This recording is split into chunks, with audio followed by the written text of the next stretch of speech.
chika, usap-usapan nga ngayon sa social media ang naging official teaser launch ng bagong teleserye ng ABS-CBN Kapamilya na Someone Someday, kung saan ito nga ay pagbibidahan ng mga batikang artista na sina Catherine Bernardo at James Reid. Ipapalabas na nga ito sa July 27, 2026 at ang karakter nga daw ni Catherine dito ay isang empowered na babae na tinitingala bilang isang mabuting kapatid at mapagkalingang kaibigan at isang batang CEO.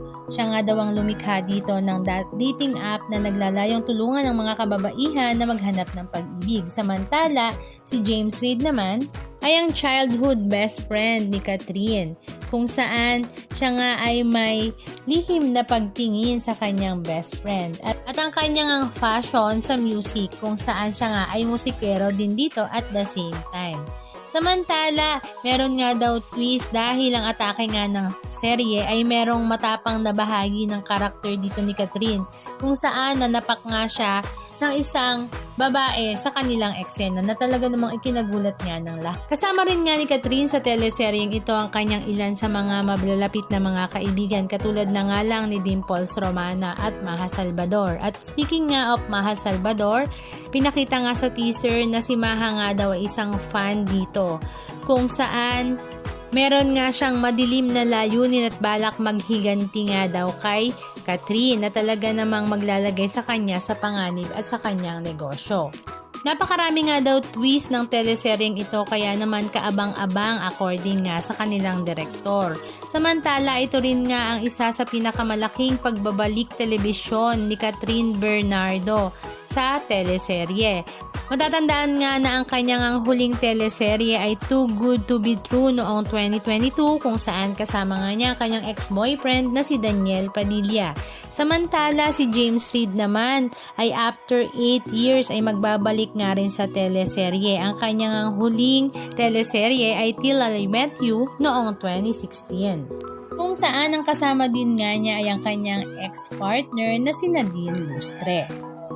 Marami na rin nga sa mga fans ni Catherine Bernardo at James Reid ang talaga namang very excited sa new teleserye na ito dahil malakas rin nga daw ang dating ng dalawa sa camera at maganda ang chemistry.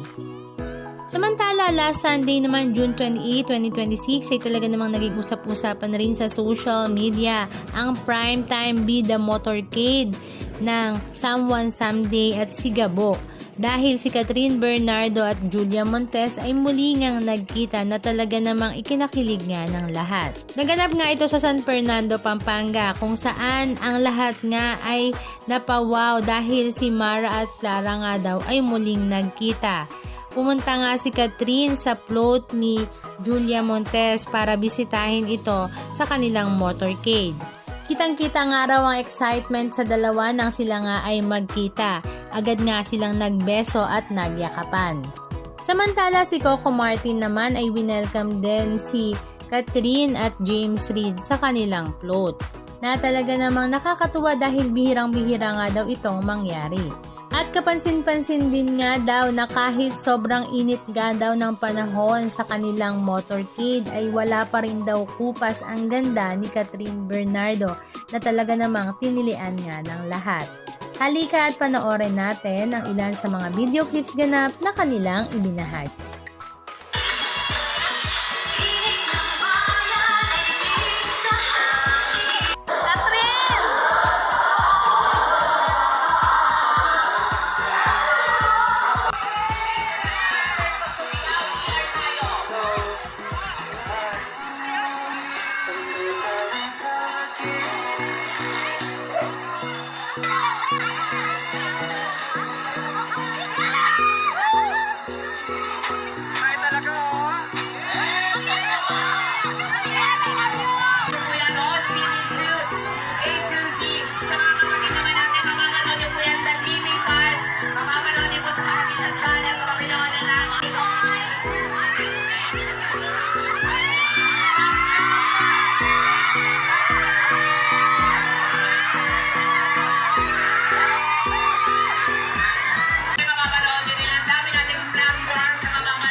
Anong masasabi nyo mga kachika? Just comment down below. And please don't forget to subscribe.